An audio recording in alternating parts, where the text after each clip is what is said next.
কুক্কি আন্টিরা video শুরুতেই আদ্র কিন্তু উপর থেকে আপনাদেরকে কুক্কি দিয়ে গেছে। আসসালামু আলাইকুম। আজকের ভিডিওতে অনেকগুলো প্রশ্নের উত্তর একসাথে দিয়ে দেব। অনেকেই কমেন্টে জানতে চেয়েছেন, অনেকে ইনবক্সে জানতে চেয়েছেন। সুতরাং স্কিপ না করে পুরো ভিডিওটা দেখুন। আর অবশ্যই যদি ভিডিও ভালো লাগে লাইক কমেন্ট করে একটা শেয়ার করে দিবেন। প্রথম যে প্রশ্নটা অনেক আপুরা ভাইয়ারা জানতে চেয়েছেন, আদ্র সর্বপ্রথম কত বছর বয়সে কথা বলা শুরু করে? ও যখন একদম ছোট ছিল তখন সে প্রথম কত বছর বয়সে কথা বলা শুরু করে? ইনফ্যাক্ট সে কথা বলতো কি না, সে কত বছর বয়স থেকে প্রথম কথা বলা শুরু করে? এই প্রশ্নটা অনেক রকমভাবে আমাকে অনেকেই করছেন। সো আজকে সবার সব রকম কনফিউশন দূর করে দেব। যাই হোক, আমরা সবাই কিন্তু ছাদে বেড়াতে এসেছি। এই যে দেখতে পাচ্ছেন পেছনে যে আমার টিকটিকির বাচ্চাটা, আমার ছোট্ট আহানটা, উনি ছাদে এসেও দেখেন দাদির পা ধরে ঝুলছে। উনি আবার খুব দাদি ভক্ত, গার্লফ্রেন্ড বলে কথা। যাই হোক, প্রশ্নে চলে আসি। যে আপুরা জানতে চেয়েছেন আদ্র সর্বপ্রথম কত বছর বয়সে কথা বলে? একটা নর্মাল বাচ্চা 11 থেকে 12 মাস, 1 বছরে পড়ার আগে একটু একটু করে কিন্তু কথা বলা শুরু করে। আমার আদ্র সর্বপ্রথম শব্দ বলা শুরু করে 11 মাস বয়সে। তখন সে একটা করে শব্দ, যেমন দাদা, আল্লাহ, মামা, বাবা, এই শব্দগুলো বলতো।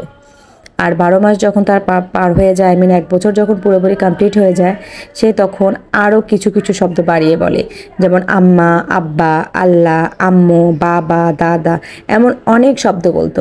তার শব্দ ভাণ্ডার অনেক অনেক অনেক বড় ছিল। যাই হোক, 1.5 বছর পর্যন্ত এভাবেই ছিল। এরপর হঠাৎ করে একদম স্টপ হয়ে যায়। মাঝে মধ্যে সপ্তাহের মধ্যে একটা দুটা মা, আম্মা, একটা দুটা শব্দ বলতো। এরপরে মাসে একটা দুটা বলতো, এরপরে 6 মাসে একটা দুটা বলতো। এরকম করে সে 5 বছর পর্যন্ত, প্রায় 5 বছর পর্যন্ত একদম চুপ থাকে, কোনো শব্দই করতো না, শুধু কান্নাকাটির সময় তখন শব্দ করতো। সো এই প্রশ্নটা অনেকেই ঘুরিয়ে ফিরিয়ে জানতে চেয়েছেন যে আদ্র ছোটোবেলা কথা বলতো কিনা। আরও একটা কমন প্রশ্ন, দুশ্চিন্তা সব মায়েদের মনেই থাকে, বাচ্চার অটিজম থাকলে বাচ্চা কথা বলে কি না। এমন অনেক অটিস্টিক বাচ্চা আছে যারা একদমই কথা বলে না।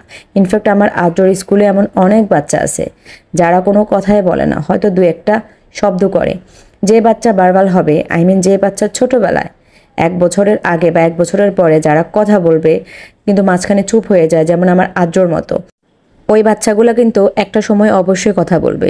কিন্তু যে বাচ্চাটা ছোটোবেলায় একদমই কথা বলতো না, তাদের ক্ষেত্রে আমি গ্যারান্টি দিতে পারছি না, যেহেতু অটিজমের গ্যারান্টি এখনও ডক্টররাই দিতে পারে নাই।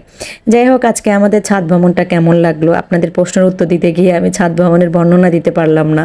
নেক্সট কোনো ভিডিওতে অবশ্যই ছাদ ভ্রমণের বর্ণনা দিয়েই দেবো, কারণ ছাদে এসে আমার আদ্র কী কী অ্যাক্টিভিটি করলো, কী কী ইমপ্রুভ হলো, সব কিছুই তো আমি আপনাদের সাথে শেয়ার করি। আপনাদের আদ্র তার দাদির সাথে ইটিস পিটিস করছে, সেই সাথে আমরা বিদায় নিচ্ছি। সবাই ভালো থাকবেন, সুস্থ থাকবেন। আল্লাহ হাফেজ।